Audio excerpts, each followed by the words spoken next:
আমি বলি বলি যাই, আমি ভাষা নাহি পাই। কার মতো কার মতো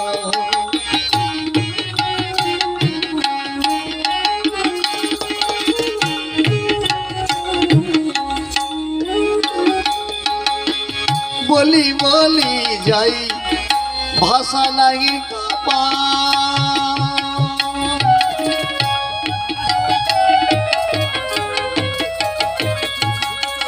আমি বলি বলি যাই, ভাষা নাহি বলা তো আমার হয় না তো রাম কার মতো কার মতো।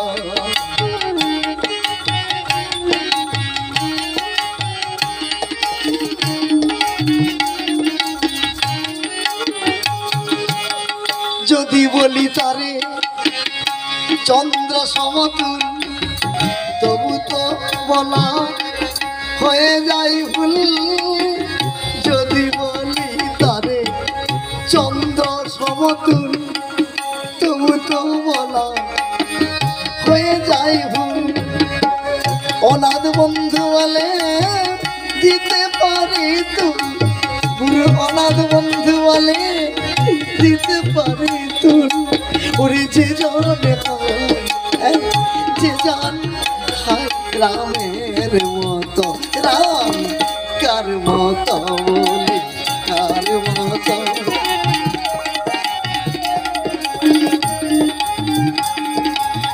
বলি বলি যাই, ভাষা নাই পাই, ভাষা নাহি পাই, ভাষা নাহি নাহি পাই। আমি বলি বলি যাই, ভাষা নাহি পাই, বলা তো আমার হয় না তো রাম কার মতো কার মতো বলি। কৈলাস পর্বতে বসে আছে বাবা ভোলানাথ, বসে আছে মা পার্বতী, মৃদুমলয় সমীরণ ভ্রমণের গুঞ্জন, কোকিলের কুহুতান।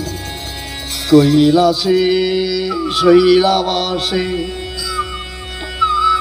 হর পার্বতী একাসনে বসে আছে।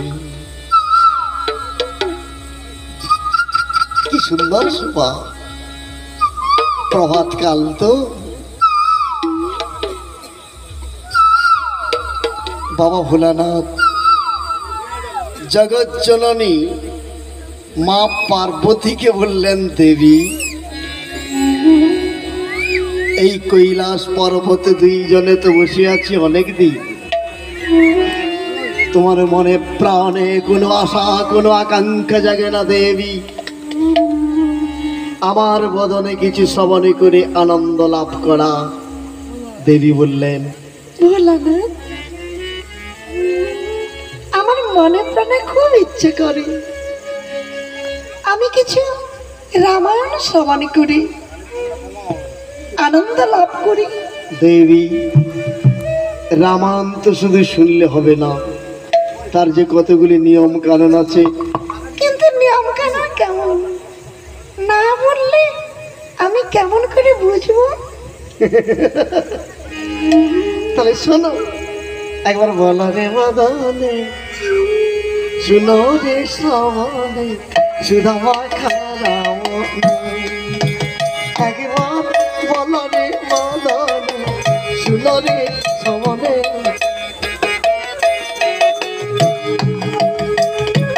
রাম নামের প্রভাবে যাত না জুড়াবে, সুশীতল হবে প্রাণ।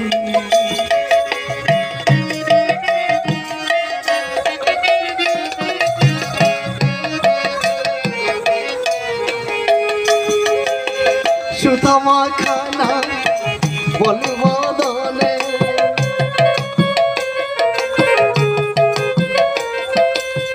ত্রিতম জল থাকিবে না রে সুধা মাখা নাম। একবার মনে বদলে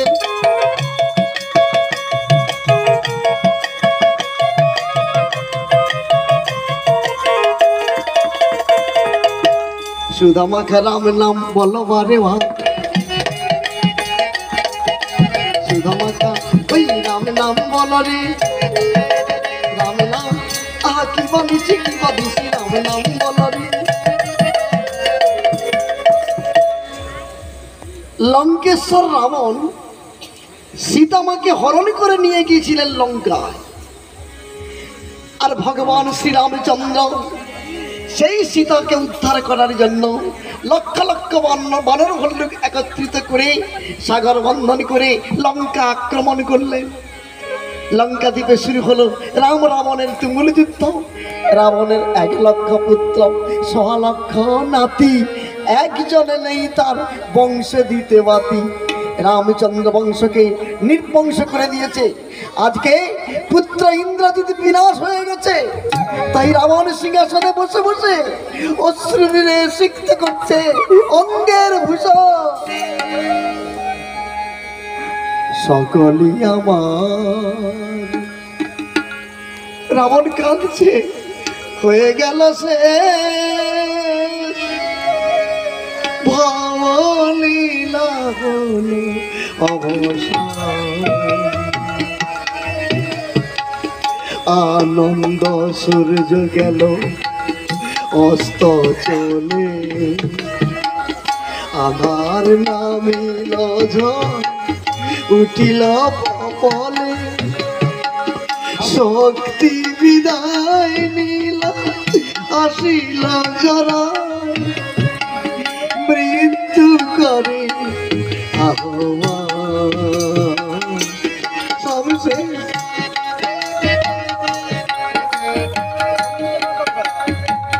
সকলি আমার, হয়ে গেল সে ভবলীলা হলো অবসান।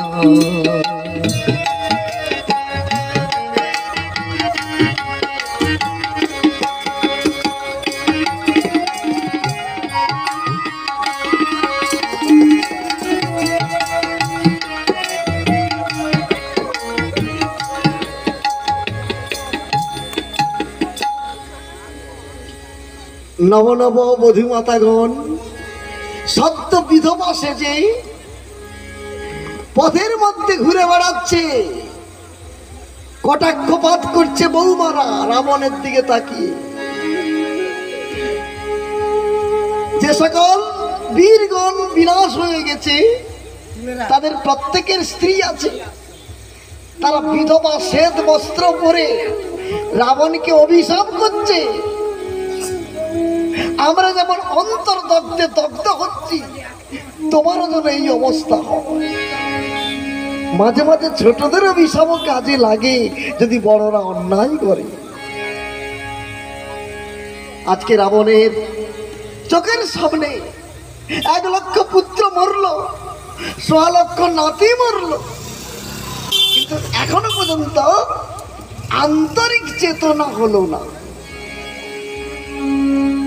রাবণ আজকে স্থির সিদ্ধান্ত নিলেন যে চিরতরে রামকে জম ঘরে পাঠাবো, আর তা না হলে রামের মানে আমি মৃত্যু বরণ করে জমের দুয়ারে চলে যাব। মানে আজকে যুদ্ধটা লঙ্কার সমুদ্রের তীরে এমন হবে, রাম মরবে অথবা আমি মরব। এই সিদ্ধান্ত নিয়ে রাবণ রণসাজে সজ্জিত হয়ে যুদ্ধে যাবেন। রাবণ কোন শক্তির বলে আজকে যুদ্ধে অগ্রসর হতে যাচ্ছে না, বহু বছর আগে কৈলাস পর্বতে শিব আরাধনা করেছিলেন। শিব আরাধনা, তার তপস্যায় সন্তুষ্ট হয়ে বাবা ভোলানাথ রাবণকে দিয়েছিলেন একটি শিব দত্ত অক্ষয় কবচ। বহুদিন রাবণ তপস্যা করেছিল কৈলাসে, তাই শিব বাবা তাকে রক্ষা কবচ দিয়েছিল। আর সেই রক্ষা কবচ নিয়ে যুদ্ধে যাওয়ার জন্য রাবণ প্রস্তুত হলো। কিন্তু রাবণের মাতা সে যে নিকশানাম ধরে।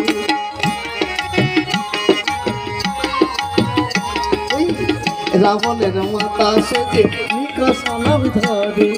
রাবণে রাবণ বলে বৃদ্ধা তাকে মারে মারে।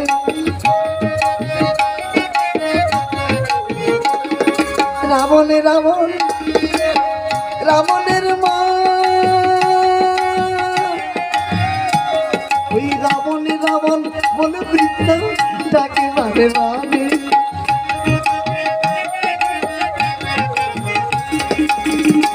বাবা রাবণ, একই জননী কি মনে করে অন্তঃপুর ত্যাগ করে প্রাসাদে ছুটে এসেছে মাতা? এ কি শুনছি বাছা? কি শুনছো মা? তুই নাকি রামের সঙ্গে যুদ্ধ করতে যাবি? আশীর্বাদ করো মা। কিন্তু বাবা, রামের কাছে যে যায় সে তো ফিরেনি, তুই যুদ্ধ করে ফিরে আসবি তো? একটা কথা মনে রেখো জননী, আমি ব্রহ্মার বরে বলি আমার আগে একটা মনে ক্ষিতি হয় খান খান, দেব দৈত্য দক্ষ রক্ত গন্ধর্ব হয়ে ভীত হয়ে যায়। কত নগরে কি অরণ্যে পরিণত করেছি আমি। আমি ভয়াল, আমি ভয়ঙ্কর, আমি ত্রিভুবন্ধই লঙ্কেশ্বর। মকরে শহীদ করিবে সংগ্রাম সংকল্প ভীরু জটাধারিকা পুরুষ রাম।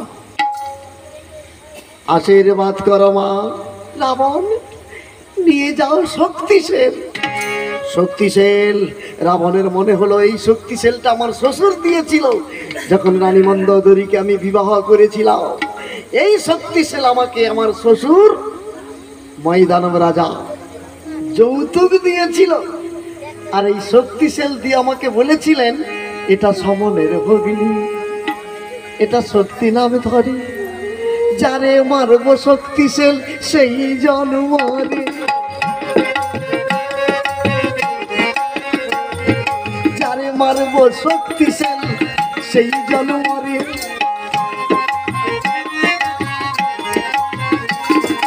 একজনকে মারলে না মরবে অন্যজন, যারে মারবে শক্তিশীল আমার সমরণ।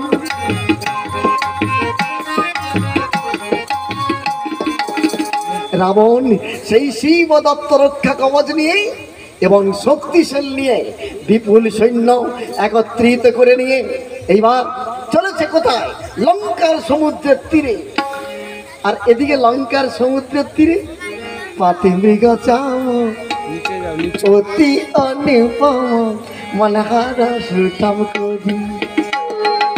পাতিমৃগ চাম অতি অনুপম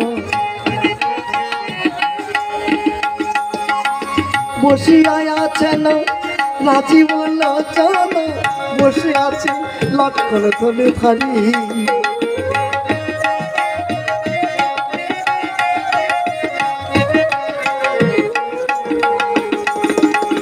চাঁদ বসেছে, চাঁদ বসেছে সাগরের তীরে।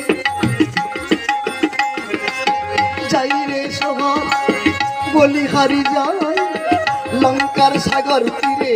চাঁদ বসেছে করে যাই রে সভা বলিহারি যাই।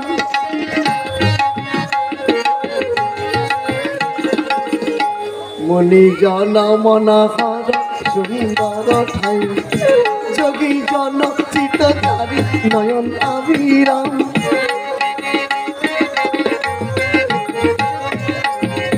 বসে আছে অবিরাম এই মানস মন্দিরে রাম।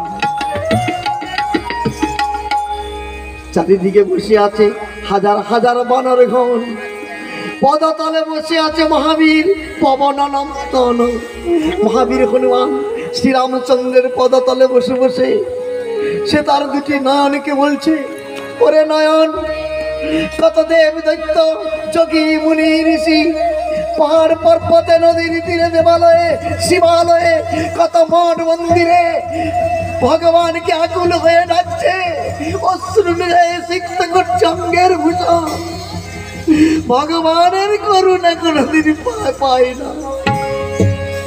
আজকে আজকে এমন একটি জন্ম পেলাম, রঘুবীরের চরণ তলে বসে ভগবানের কর্ম করার একটা সুযোগ পেলাম। এমন ভাগ্য কজনের হবে? তাই হনুমান তার দুটি নয়নকে বলছে যে আর কোন জন্মে দেখতে পাবি না, এই জন্মে ভগবানকে ডেকে নাও, এই জন্মে ভগবানের সাধন করে নাও। ভালো করে দেখে দেখে রে দেখে নয়ন, চরাচর সপ্ত সাগর, চরাচর সপ্ত সাগর খুঁজে পারাম রতন। দেখে দেখে দেখে দেখে দেখ করে দেখে নয়ন।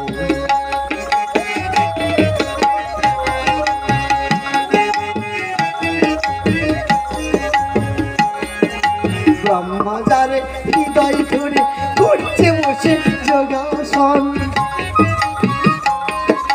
ব্রহ্মচারে হৃদয় ধরে করছে বসে যোগাসন। যার লাগি কৈলাস ত্যাগী, যার লাগি কৈলাস ত্যাগী শ্মশান বাসি পঞ্চানন। দেখে দেখে দেখে দেখে দেখ করে দেখে ভালো করে দেখে দেখ।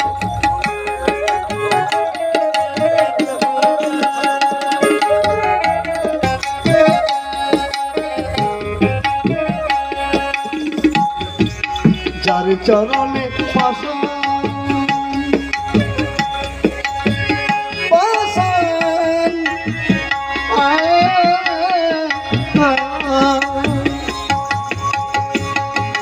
যার চরণে পাশান মুক্তি কাষ্ট তারি হয় কাঞ্চন। যার করুণাই রত্নাকর, দেখো যার করুণাই রত্নাকর লিখে সপ্তকাণ্ড রামায়ণ। দেখে দেখে দেখে দেখে দেখ করে দেখে চরাচর সপ্ত সাগর।